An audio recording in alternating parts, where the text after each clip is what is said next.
Welcome to the Proven Principles podcast by Knowing Hospitality, the show that deconstructs and demystifies the inner workings of the hotel industry. Here's your host, Adam Knight. Hey everyone, thanks for listening to the show. My guest today is David Grossman. He's the president of Renue Systems. This is a commercial cleaning company that works with some of the biggest hospitality brands in the world. And I wanted to get his take not just on housekeeping operations and how they're evolving with the times, but what it's like to run a big national company that's responsible for providing clean, safe environments for hotel guests and for employees. So we cover a lot of ground. David's got great perspective and great insight on what's happening. So I hope you enjoy the show. Let's just get right to it. David Grossman, president of Renue Systems. Enjoy. Okay, David, welcome to the show. It's great to have you. It's great to be here. Yeah, I appreciate you taking some time today. So I think before we dive too deep into the show today, why don't you tell everybody a little bit about who you are, how you started Renue Systems, what Renue Systems is all about, maybe the kind of the origin story, as it were. Sure. I'll try to keep it fairly brief because every company has its own folklore. But Adam, it's good to be here and good to be here with everyone out listening. My name is David Grossman. I head up a company called Renue Systems. We've been in existence for almost 30 years now. We started, our founder, who's still very much engaged, was 21 at the time, who taught himself how to clean carpets for homes and restaurants and pretty much anyone else who would let him in. And this was outside of Chicago. One day was asked to clean a hotel, and ever since then, when the light bulb went off, we went on a different course. So we started out as a general cleaning company, but very competitive business. So we decided to specialize, and after cleaning a hotel and then a second one, we decided that's the path to go. So we can clean a lot of different services, a lot of different types of customers, and we still do some, but our focus is heavily on the hospitality industry. So we've cleaned thousands of hotels across the U.S. and now in several other countries. And what we do is the deep cleaning aspect. So we're not the everyday housekeeping or the third shift janitorial, but rather we'll come in periodically with a team of well-trained technicians and heavy-duty equipment and our proprietary chemicals and processes to take care of almost anything inside a property, from the carpets to the marble, to the odors, to the stains. And we keep adding services, some of our newer services, as we identify a need among our customers. Our mattress cleaning, as well as recycling, chandelier cleaning, and even linen and trash chute cleaning. So very wide variety. One of the advantages of focusing on the hospitality industry, or just one industry in general, is you get to know your customers well, how they operate, what their demands are, what their needs are, and how to best accommodate them. And so that's what we've been doing, and developed some very nice relationships, as well as reputation, and which we don't take lightly, among many properties at the corporate and regional level, but also and importantly at the individual property level with management. So that's what our company does. We've grown geographically from that one office outside of Chicago, which is still company owned and operated, to now franchising, and we have 30 locations. We typically give out very large territories, so one location can handle a whole metropolitan area or even larger. So we cover almost all the U.S. And we, a couple of years ago, started expanding beyond our borders. So we're in several countries and looking to continue to fill out the U.S. locally and then internationally. And our franchisees, why we have that structure is we find if we bring in good franchisees, then we get the best of both worlds for our customers, because they get the attention of the individual owner operator, who's clearly very vested to make happy customers, but yet benefit from the experience of corporate, having done this for almost 30 years and serves thousands of customers. And we do lots of R&D and lots of development of new services that we then pass on to our franchisees. I joined the company 10 years ago. Previously, I was in consulting and then in private equity. So I'd help advise and then invest in companies, but always on behalf of a big company. And I was looking for many years for a opportunity where I could get involved with a nice company and just have a lot more involvement with it as an operator. And took me almost 10 years and found Renue. Actually had a different name back then. Good company. We just probably were a little bit sleepy. So over the past 10 years, we've just put our heads down and put more energy into the company. And we've had some nice growth as a result. I'll take very little of that credit. Some of it's luck and some of it's a great team. And we've just been out in pretty good growth mode, and still thinking we've got a lot more we can do, and very excited for the future. I mean, that's the dream, isn't it? Looking ahead, and you kind of see a bright future in spite of everything that's going on right now. But with COVID and all of whether it's the new regulations or whether it's the new just ways of hotels operating in these times, I would imagine a company like yours would be to not just benefit from it, because I don't want it to sound like it's all about growth in that, but you're really helping people these days through this pandemic. Yeah, this has certainly been an interesting year, and we had good growth last year. Coming into this year, the first 2 months were strong, and then we hit the brick wall, right? As our customers closed down and are essentially closed down as all the guests left. And that certainly had a big impact on us, and we've pivoted a lot over the time, and we're seeing some nice momentum now. We're not where we want to be nor expect to be, but we're moving in the right direction. And you're right, Adam. One thing that we've been really pleased about is we've got heavily into the disinfecting and sanitizing. That's something that we already had offered for the past several years, but it was not something that was just desired for sort of obvious reasons. But now it is, and you're right, as we go in and do a lot of preventative work for hotels, and even outside hotels. We're doing a lot of retirement communities, assisted living facilities kind of come to us needing our service.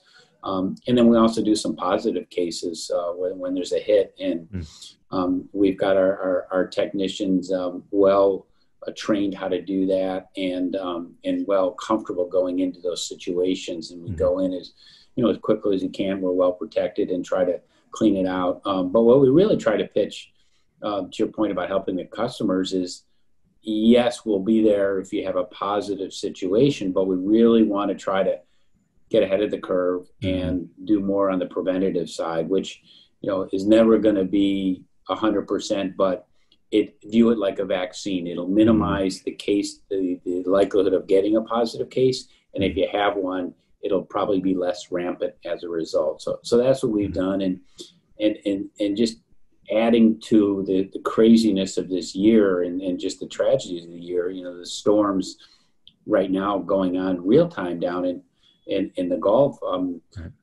We're actually been mobilizing a lot of work, taking care of hotels that are housing evacuees from the storm. So we're taking care of those, as well as, and that's even extended to other states. So we've done a lot of that. We've done a lot of hotels that are also housing, serving as hospitals now because of the virus. So it's just been an incredible year, and just a devastating year for all of us. And we're just very thankful that we've been able to keep going and in some cases make a positive impact.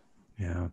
You've got such great reach in the company. You've got eyes and ears in a lot of different areas, a lot of different regions. What are you just seeing out there, generally speaking, your perspective on what's happening in the market at large? Are there different, I guess the crux of the question is, from a regional perspective or different jurisdiction perspective, you've got different government regulations and how things are supposed to go, whether it's reopening restaurants or reopening hotels, capacity limitations.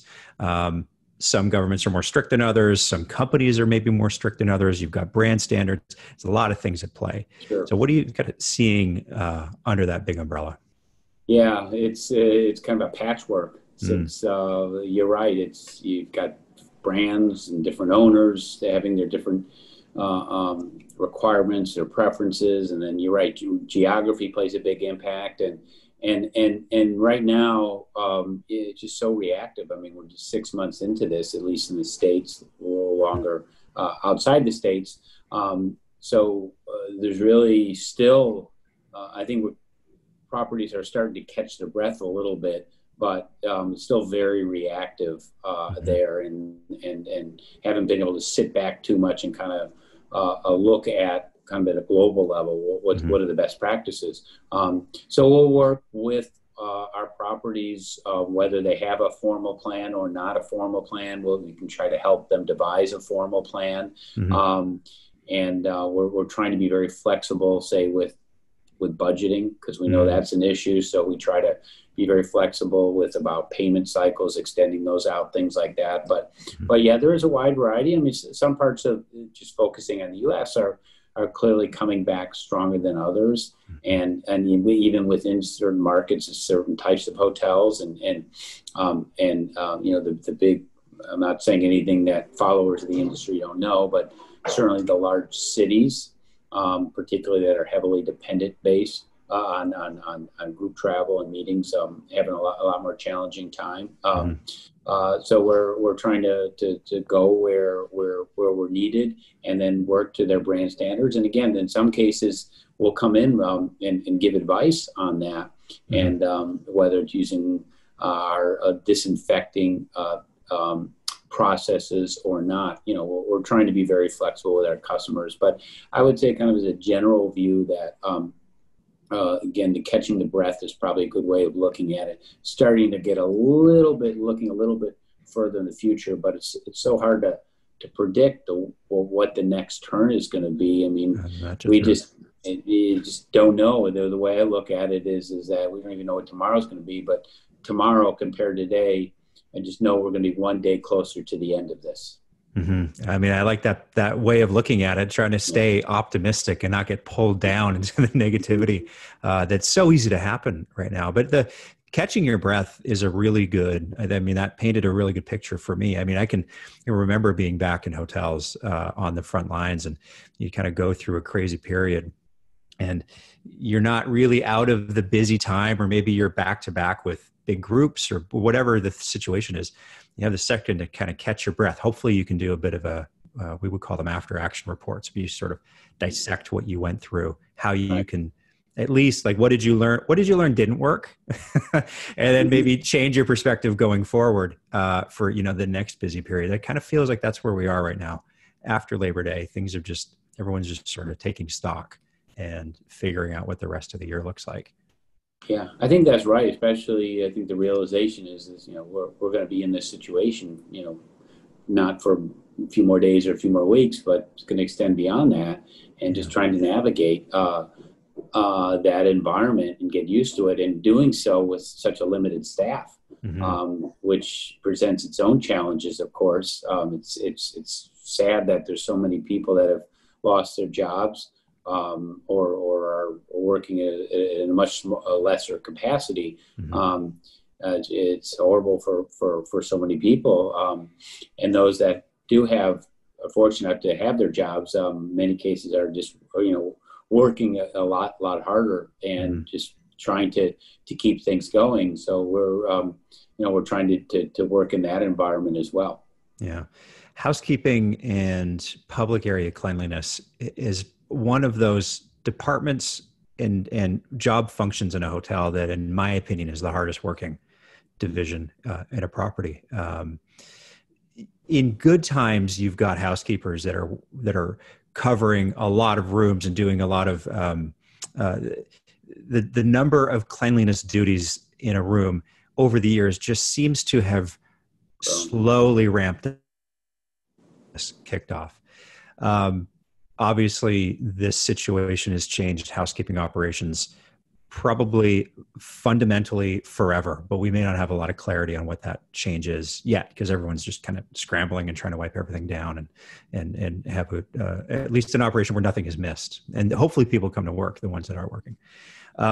But from your perspective, I'm curious to hear, where you see housekeeping operations changing as we move through this. So is there anything that may be starting to show itself, I guess, through the darkness of this? Yeah, I think your comment about the trend of housekeeping taking on more and more work, I think it's only continuing right now. Mm-hmm. Now, I think going into the rooms less frequently, not only because there's lower occupancy, but it's more of much less during a stay and a much longer visit to a room when there's a checkout. So it's really in many cases there's no housekeeping going on while there's a stay. So the housekeeping staff just have much more to do on less frequently, but much more to do, and still have a tight quota to make. So and I think a lot of the rooms are getting beat up more than they were. In some cases, there's a different clientele than a hotel's used to. So we're seeing that quite a bit, and sometimes the housekeeping staff is not really sort of trained or have the equipment and outfitted to do these things like smoking stain, odors and things of that nature, and just a lot more damage to the room. So we're seeing that quite a bit, and sometimes we'll go in and do those situations. But I think that's an issue, and of course we're seeing them more frequently. They're just more visible in the property. In the past, wanted to keep them kind of not hidden, but not overly visible in front of the guests, but now there's a lot more of that, and we're being asked to do that as well. Some of the on a similar note, because often the property won't do this or doesn't want to or doesn't have the equipment to do themselves. A lot of this disinfecting work, we often use electrostatic sprayers, and we're called in not only to help the guests, but we're called in a lot to make it a safer place for the employees. So we'll do a lot of the back office work as well, and the hotel management wants that to be known that that's happening. So we've created, as an example, some nice literature, pop-up tents and things like that the hotel can place to give comfort to their employees as well as their guests, that the hotel is being frequently cleaned and disinfecting, and it's a safe environment. So I think like that is something that we're going to see, at least for the foreseeable future, is some sort of sense, whether it's certifications or just some literature showing that it's being well cleaned, and maybe it's being done in-house, or maybe it's being done by a certified third party. Yeah. Your point about cleaning back of house is an interesting one, because we see so many marketing images and these campaigns that hotel companies are engaging right now, where it's basically a different version of the same program, but it's all geared at convincing guests coming in that, the front of house is clean. But we don't talk about how many employees the guests are probably going to interact with one way or another during their stay, and making sure back of house are clean and there's good hygiene and health practices as people are walking in the door when they go in the staff entrance by the loading dock. That is as important as what's going on in front of house. I think that's a really interesting point. We're seeing that, and a lot of what we're talking about clearly is happening during this, I don't know if I want to call it transition period, but during this pandemic period. And then when we do reach when we do have this under control and we come back more towards what was the past, it's unclear if these trends will stay. Will there be regular disinfecting of hotels, as an example? I just think there's a lot of unanswered questions now.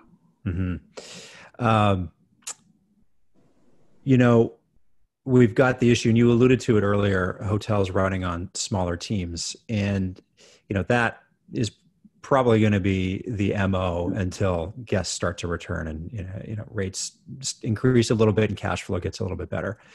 So one of the ways that I think hotels can contend with dealing or working with smaller teams is you've got to find more efficient ways of doing the work. Are there any tools that your company is using or promoting into the field that's making housekeeping operations a little bit better to deal with on a day-to-day basis? Yeah, it's a good question. When we think a lot about how to help our customers even further, particularly in today's world, of course, we'll come in maybe even for smaller jobs than we had in the past, right? A couple rooms, smoking rooms, or things like that, where in the past we tried to group it into bigger projects, but we understand the world now, and if our customers need it, we're going to try to bend over backwards to do those things, because they often don't have the staff or the equipment. The budgets are tight to do those. So that's one thing. We're also keeping track more of the actual work that we're doing. In many cases in the past, the hotels wanted to keep track. We do these rooms today, these rooms tomorrow. We're playing more of a role in that to help them. So we make sure that we can handle and address the entire property or the parts of the job that we're wanting, because we realize that they're just being stretched. So those are things like that. There's equipment. We're kind of being more of a consultant now about, hey, they're thinking about buying any piece of equipment. Can we help them or with that, or give them some advice? So things like that, and even some of the training on the equipment, as an example, are things that we can help with. Often they'll then say, hey, why don't you guys do the job for us? Even if it's a small job, we'll try to help them. But we're trying to really, because we know there's been a lot of turnover, and maybe the people that were originally trained to do the deep cleaning are no longer there. So we'll either do it for them, or we'll try to help our property, maybe try to educate them so they can do some of the work themselves. Yeah, bringing in outside third parties and outsourcing project work in hospitality is something that, depending on the type of work that's being done, you said earlier, there's companies out there that bring in third shift and they cover, that overnight cleaning in hotels. And maybe that'll be an outside company, not done in-house. But by and large, hospitality over the years has resisted bringing in outside consultants to help with things for whatever reason. But one of the trends that I'm seeing, and this isn't a sales pitch for either of our services here, but it's just, we're seeing it is bringing in outside people to help with these problems and just provide maybe another set of eyes to look at something to provide some guidance. And I would think that a company like yours is in a really good position to be able to do that. Again, not a sales pitch, but this is an opportunity for hotel managers out there to look at the expertise that isn't necessarily either in your building or with your flag to help you through this. Yeah, I think that's right. I think it's a good opportunity to take a step back and say, how can we be more efficient? And we've done that in our company where we've found some ways of streamlining operations. I mean, this is a good opportunity to kind of take a deep look at your business and, what have we been doing in the past? Maybe that's not in every situation what we should be doing in the future. And are we using our resources, our people, our time, our money? Are we using those in the right way, the budgeting? So certainly same thing with our customers. I mean, you're right. I think by and large, a lot of work was being, in the old days, done internally by hotels. Probably a slight trend to go the other direction, to outsource, as we're seeing in pretty much all other sectors of the economy. But my sense is now, with such a streamlined staff or skinny staff at many hotels, they're probably that outsourcing trend, again, affecting your business and my business, will probably be accelerated I think to your point earlier that hotels, and we've got some evidence to believe this will be slower in ramping up their hiring, so they may rely more on outsiders, and whether that's just temporary or kind of a new structure going forward is to be determined. TBD, yeah, exactly. It's running, as you know, Adam, I'm sorry to interrupt you, but running a hotel is, boy, that is not easy. I mean, you've got so many tasks to do, and if you can outsource a couple of them to a go-to partner that you're not going to have to micromanage, you're not going to have to looking over their shoulder to make sure the job's done right, and it's going to get done right and on time. That's very helpful, so you can focus on running your property, right? That's exactly right. And oftentimes it can be more economical than trying to find all of the, whether you have the expertise in-house or not. Often you're either having to hire somebody or you're diverting somebody from another function to take over something else. So you're not, their plate is the same size. You're just overflowing their plate. Yeah. So then, their whatever their responsibilities are divided. I'm curious to get your take on this, in times of, and as a person who heads up a big company, in times of crisis, people often look to leadership to provide guidance, stability, make them feel better, visibility on what's going on, whatever the thing is they need. I'm curious just to know from your perspective, how have you handled all of this? Being in that chair, it's lonely at the top. And this is one of those times where it can be. How have things been going for you? Yeah, it's, thank you for asking. It has been a challenging year, needless to say. So certainly come March and April, when much of our business shut down, and I was very concerned, particularly for some of our newer, younger franchisees that had a smaller customer base and just were less experience in our business, because almost all our franchisees come from totally different backgrounds than hospitality industry, cleaning, and generally that's worked out well. So I was very focused on it, and it was not an easy time. We worked hard on a few areas. One is trying to over communicate, and even if we didn't have a lot to say, we'd do company-wide Zoom sessions and then individual calls. And we do those. We do those anyway in the past, but much more frequently. And again, even if we didn't have much to say, we'd share whatever information we were seeing from our perch, and we'd love to share what everybody else was seeing, so that our different offices could help each other with maybe some tips, some advice, what they're seeing. But I think it was very important for me to at least try to collect as much information I could see out in the field and disseminate that. So that was very helpful. Share best practices. What was another, what services, as an example, are being most desired, which types of properties, things like that, new sort of equipment or chemicals that we could use in certain situations. So over communication, we try to be honest about it. I mean, on one hand, you want to be a cheerleader, but you want to paint sort of a realistic picture and try to give people hope. So we did that. We worked really hard with that. We gave them a lot of financial advice, in our days, since we're a service business without a big retail front and fancy office. We really didn't have a lot of overhead, most of our offices. So that was very helpful. Can kind of hunker down, and now we've been rebuilding recently, but we're able to do that. So I think it was the communication, our help on is trying to double down on our marketing to help our franchisees, sharing advice, getting everybody to communicate more and more with each other. It's also kind of accelerated our plans to some of the other new services that we're planning to launch. We've kind of accelerated those. So I think that was a lot of it, is trying to tell people, have our franchisees kind of understand that we were here to really try to help them.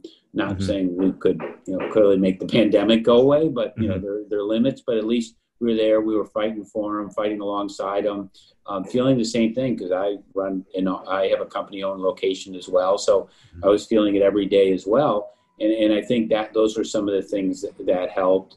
and I'm really glad that of our 30 franchisees, we haven't, knock on wood, lost one this year because wow. So That's unbelievable. I'm really pleased about that. And we've got great people, and I think that came through. A little bit of good news out of all of this. Yeah, that's good to hear. Are there any resources that you have found that have helped you and your company through this that might be valuable for other people to look at as well? Yeah, well, the thing that I've been looking for on this, I mean, I read a lot anyways, read a lot of periodicals, lots of newspapers, trade journals, and even non-trade journals. I would say as far as the pandemic, what I've been looking at, which has been fairly helpful, is the Chinese market, because they're really, they hit the pandemic, hit them first, of course, and really about 3 months ahead of us. And then they did their hotel market was shut down big time, and now is on the upswing. So it's not a perfect analogy, say, to the States or even Europe or pretty much the rest of the world, because of the shutdown that was much stronger there. But there's a lot of similarities, and their market's coming very strong. And the big hotel chains, if you ask them, I mean, and look at the SDR numbers, they're really come back very nicely in China now. The economy in general, and certainly the hospitality industry. And there's a lot of parallels there with the U.S., particularly because they have a huge percentage of their market is domestic travel, just like it is in the States. So there's some parallels there that we see, and it's really pointing to a nice recovery in China. And I think ultimately that recovery and trajectory may happen longer here in Europe, but take longer to get there. But I think is very positive. And you can look at some of the details as to how the hotels have actually overcome the pandemic. Yeah, I like that. It's a little bit of a roadmap. You maybe you don't follow. You might take a different trail, but you're going in the same direction. Yeah, I like that. One of the things that has been so beneficial out of this pandemic, I think, for people in just about every profession, is just the volume of content that has been put out there. So you can spend your entire week on webinars and joining different meetings and discussion groups and reading studies and opinion pieces. I mean, there's a lot of good stuff out there. So just, you never know what you're going to get from a piece of content. Try to absorb as much as you can. Yeah, that's right. That's right. And keeping in mind that this virus is new. It's less than a year old, and we just don't really know how it behaves, frankly. Right. And we're getting better at treating it, but we just don't know how it behaves. So yes, I agree with you. It's good to get a lot of different perspectives and data, but I think there certainly still is an element of uncertainty. For sure. Yeah, there's no doubt. Before we wrap the show here, a bit of a personal question for you, if you don't mind. Sure. What are you looking forward to when this is all said and done? What do you miss? From a professional perspective, I'd love going out and visiting franchisees, and clearly that's been cut back significantly. I'd like to go see everyone at least once a year, wherever they are located, and I really miss that. Also visit, and we visit customers, and then I make special visits to some of our other customers as well. So I love doing that. Certainly my team in our office, our home office in Chicago, I've been able to see them, but not nearly as much. So it's really the people I miss a lot. Yeah. And I'm looking forward to hitting the road, which I've been starting to do recently. But I'm looking forward to doing that more and getting out there and seeing our team. Nice. I had this moment probably a month ago where I was walking past a restaurant in Seattle that sort of has this indoor-outdoor feeling to it. You got to open everything up, and I walked by, and for the first time, I realized for the first time in several months that I was aware that there was like clanking of dishes and bussers clearing tables and all that, and I realized, man, I miss this energy. Yeah.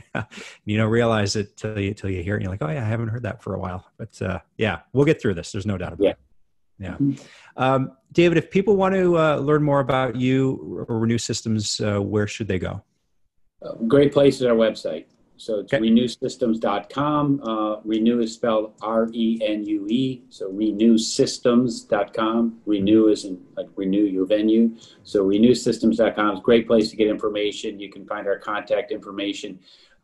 Feel free to call, email, text me really at any time, whether it's something specific we talked about here, something about Renue, or just in general, you just have a question. I'm always glad to meet people and have some nice conversations. Sounds great. David, thanks so much for joining the show today. It was great having you on. Thanks for your insight. My pleasure, Adam. Keep up the good work. Appreciate it. All right. Thank you for listening to the show. If you want to learn more about Renue Systems or get in touch with David, just head over to their website, renuesystems.com. I'll link to it in the show notes. As for us, if you haven't had a chance to leave a rating or a review, I'd appreciate if you took a couple seconds to hop over to your podcast app and do that. It just helps us put together better content, and it helps the show get found for new listeners. You know, the way some of these search algorithms work, if you don't have enough ratings or reviews, you don't even populate when people search for the show. It makes it a lot harder for new users to find you. So we want to try to help as many people as possible through this pandemic. So ratings and reviews will help us get there. So thanks in advance for taking a couple seconds to do that. You can head over to knowinghospitality.com to find past shows, show notes, and more information about the services that Knowing Hospitality provides. Thanks again for listening, everyone. Until next time. Thanks for listening to the Proven Principles Podcast with Adam Knight. Be sure to subscribe so you never miss a show. The podcast is brought to you by Knowing Hospitality, a full-service hotel management company that puts your performance first by rethinking the management model. Visit knowinghospitality.com to learn more. Until next time.